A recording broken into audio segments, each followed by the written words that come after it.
Welcome back, all you fragrance fanatics and beauty babes. We're gonna be doing another deep dive history video today, and this time it's gonna be on Elizabeth Arden. And let me tell you, like, after doing all this research and stuff, I have so much respect for her. She is like the ultimate boss babe. Like, she's awesome. So we're gonna be doing things a little bit differently this time. Instead of just kind of going through the whole history of it, I decided to break it up into 10 facts about Elizabeth Arden. I thought that might be a little bit easier to manage, you know, to break it up into little chunks like that for me. And then also, before we start, I hope that this video does not get demonetized because my nails, they're naked. I know, it's scandalous, isn't it? And I also wanted to mention that this video is inspired by Bo from Talk to the Hand Reviews. I'll keep it here, and I'll put the link to her channel in the description box below. You definitely need to go check her out. She's hilarious. But so she did a video a while back about an Elizabeth Arden perfume, and then I've had a couple Elizabeth Arden perfumes in the past, but I didn't really know much about her or the history behind it. Now I do, and I'm like, wow, okay. It was really interesting, and I think you're gonna find it really interesting too. So without further ado, let's get started.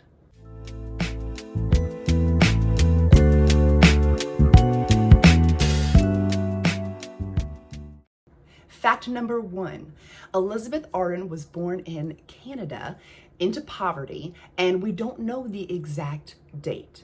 Depending on what website you go on, it will be different than the next website you go on. I've been able to find 3 different birth dates on her, and who knows which one is the correct one. 1878, 1881, or 1884. And that is because her age was her best kept secret. No one knew what her age was. She didn't tell nobody, husbands, friends, nobody knew what her age really was. And her birthday, she always kept that hidden. So we only know exactly when she died. We really don't know exactly when she was born. But anyway, I think that's really cool that she was able to keep that a secret. Like, it's still a secret to this day, what her age actually was. So she became an American citizen later on in life when she married a banker. And she is such a baddie. She's such a baddie. So she lets her husband manage her company, but she tells him, and I quote, "My dear, never forget. It's my business. You just work here." Like, ooh, when I read that, I got chills. I was like, ooh, you go, girl. Like, she is just not messing around. She's like, this is my business. I'll let you run it, but it's my business. You know, you are expendable, is basically what she's saying. So I just thought that was like, wow. Fact number 2, Elizabeth Arden's given name was Florence Nightingale. And she went by that for many years, Florence Nightingale. But then in 1910, her and her friend in New York City, 5th Avenue, they opened up the first Red Door Spa. And her friend, Elizabeth, her name was on the front of the building. So they had a falling out. I don't know exactly what over. I would love to know because, like, I'm a nosy person. I want to know what the drama is. But no one really knows for sure exactly what the fight was about. But they had a falling out. And her friend Elizabeth leaves. Her name's on the front of the building. So Elizabeth decides to save some money with the painter and only paint over the last name and just keep the name Elizabeth up there. So she changed her name to Elizabeth. And then she decided to go with the last name Arden because one of her favorite poems was Enoch Arden. And so that's where the name Elizabeth Arden came from. And the Red Door Spa, that came from, like, they literally painted the doors red to these spas because it would, you know, it's so different than all the other buildings around. You see this red door and it's like, it kind of like catches your eye. Fact number 3, Elizabeth Arden was absolutely a woman ahead of her time. In an industry completely dominated by men, she rose to be the most successful, richest businesswoman in America. Like, she came from poverty. She came from nothing. And during this era, like, men kind of dominated all of the perfumes and the makeup industries and all of that. And women were more the ones to be stay at home at that time period. And even her dad, her family, no one believed in her. Her dad said, "Oh my gosh, this is crazy. Why are you doing this? Why don't you just settle down, become a housewife, have some kids?" But she was like, "No, I'm following my dreams." And she became the most successful, richest woman in America. And this is during the Great Depression too. She totally, during the Great Depression, her sales only went up. So that says a lot about how determined she was to follow her dream. And I really admire that.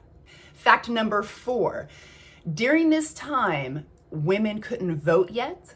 And this was also around the time period that if you looked like you were wearing makeup, you were basically considered a prostitute. Shame, shame. So Elizabeth Arden participated in the March for Women's Rights, and there was over 15,000 women that wore Elizabeth Arden's red lipstick, signature red lipstick, to this event in solidarity. And I think that's really cool that they were like, you weren't really supposed to be wearing makeup, and they're like, we're wearing bright red lipsticks, whether you like it or not. I love that. Fact number 5, Elizabeth Arden was a huge animal lover. In the 1930s, she had bought a bunch of horses, and she ended up buying a 700-acre farm in Fayette County, Kentucky, which that's the way you have to say it, Fayette County, Kentucky. And I've been there several times. It's beautiful. It's beautiful down there. So she buys this big farm for all of her horses, and to say that these horses were pampered is a giant understatement. The expensive creams that she was selling in these jars for women, she would use these creams, and the horses would have their legs rubbed down every night in these expensive, luxurious face creams. Every night her horses would get their legs rubbed with that. She only had cashmere blankets for the horses. Nothing but the best cashmere blankets. She had all of the barns screened in so that no flies could bother her horses. And she would play music, soft, really nice music throughout all of the stables so that the horses could just, be comforted and calm. And I can't even, that is so bougie, let me tell you. These horses were her children. They were her life. She called them my darlings. And if any one of the workers so much as just kind of raised their voice in an aggressive tone, just their tone, she would fire them on the spot. She's like, no. My babies, my darlings need calm, loving relaxation. And she was very much into her horses. And there was this other time where people thought she was crazy, because she loved her horses so much. She had a bad dream that one of her horses got stuck up a tree. Now, stuck up a tree, a horse, I don't know. But she had a bad dream that one of her horses got stuck up a tree. So in the middle of the night, she calls up her stable manager, who's also sleeping at home, and says, you need to get down there to the stables, check out every individual horse, make sure they're all okay. And, he knew she was, probably not thinking clearly, but, he had to do it. And then he had to report back to her saying yes, there's no horses in any trees, everyone's fine. And that's how much she loved her darlings. And Elizabeth Arden got into horse racing, as we do in Kentucky. And she would never let any of her jockeys use a whip. If any of her jockeys were kicking her horses with their legs or whipping them, oh my gosh, fired on the spot. You fired. You go straight to jail, because she would not put up with that. And if any of her horses didn't win, she would blame the jockey, because it could not possibly fall on her darlings. I love that about her. Fact number 6. Elizabeth Arden came out with her very first perfume in 1936, and it was called Bluegrass. And this was a tribute to her favorite place, to her darlings, you know, being in Kentucky. But Bluegrass is the nickname for Kentucky. Like if you say to somebody, I live in the Bluegrass, then they just know, like, oh, you're from Kentucky. Or if somebody asks me, where are you from? Oh, I'm a Bluegrass girl. Like Kentucky, it's just, those two names are kind of interchangeable. It's like a nickname for a Kentuckian. And the three main things that are in Kentucky is tobacco, bourbon, and horses. You can, like, there are tobacco farms. You can't throw a stone and not hit a tobacco farm. Bourbon, we have all sorts of bourbon distilleries around. And horses are a big thing. The Kentucky Derby, the horse park, which the horse park is in Lexington, out in the Fayette County area. And that, we used to go to that in grade school for our field trips every year. And it's so beautiful. And my favorite was always the Clydesdale, because I thought they looked so beautiful, but yet so strong at the same time. Fact number 7. In 1945, Elizabeth Arden's horse, Jet Pilot, won the Kentucky Derby. And this was the first time she had won like a major horse race before.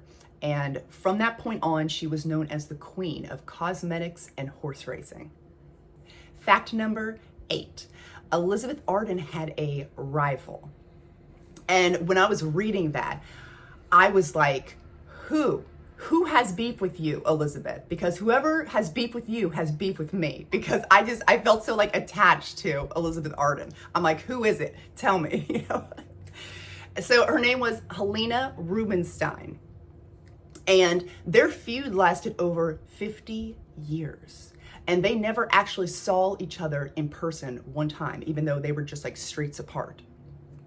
And they always referred to each other, whenever people would interview them or anything, they would always refer to one another as, oh, that woman.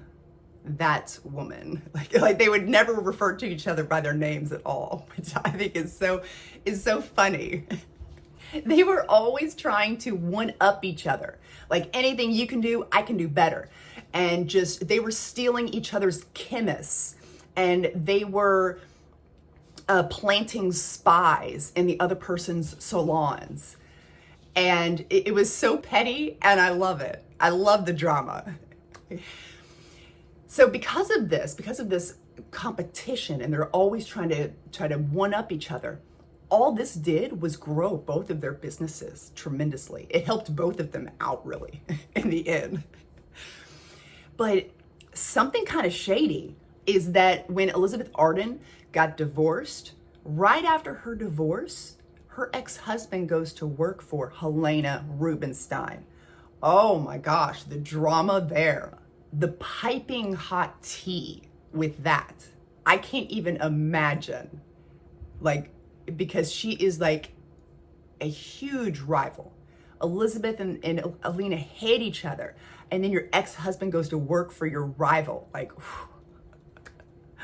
Fact number 9, Elizabeth Arden ended up getting remarried, very short-lived, but she ended up getting remarried to an aristocrat.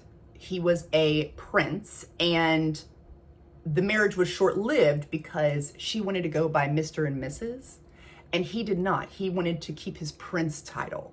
Like, I am a prince, look at me. And Elizabeth wasn't all about that. She's like, no, stop that. You're embarrassing yourself.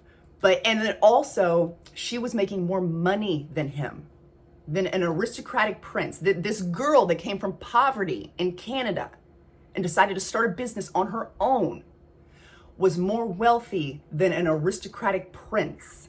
Like, that just blows my mind. Like, that's how hard she worked for her business, which I really admire. But anyway, so because of that created, some tension in their marriage because of the title of prince that he didn't want to give up. And also she made more money than him. He did not like that. She did not like that. He didn't like that. So the marriage was like ended very quickly. And a little side note, you know how I was saying that Helena and Elizabeth were always like trying to outdo each other and one up each other. So when Elizabeth's first perfume that came out in 1936 that was being called like the first all-American perfume. Of course, Helena had to get in on that. So in 1938, Helena came out with her own version of this all-American perfume. And then when Helena got divorced from her husband in 1938, she married a prince. Helena married a prince.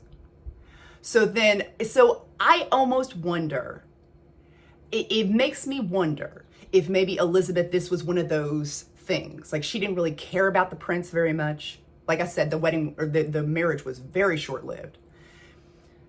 I'm wondering if she just did it because Helena had a prince. She was like, Helena got divorced and married a prince, so Elizabeth's like, okay, I got to get divorced and marry a prince. Like, honestly, I wouldn't put it past her, because they were so into this competitiveness. And it is just so fascinating to read about. Fact number 10, Elizabeth Arden died in 1966 in New York City. She did not have any kids, because like I said, her horses were her babies. So she ended up leaving $4 million to all of her employees, and then giving $4 million to her sister and her child, her niece. And then the farm, the 700-acre farm in Kentucky with all the horses, got donated to the Department of Agriculture at the University of Kentucky, which I think was really, really a sweet thing to do.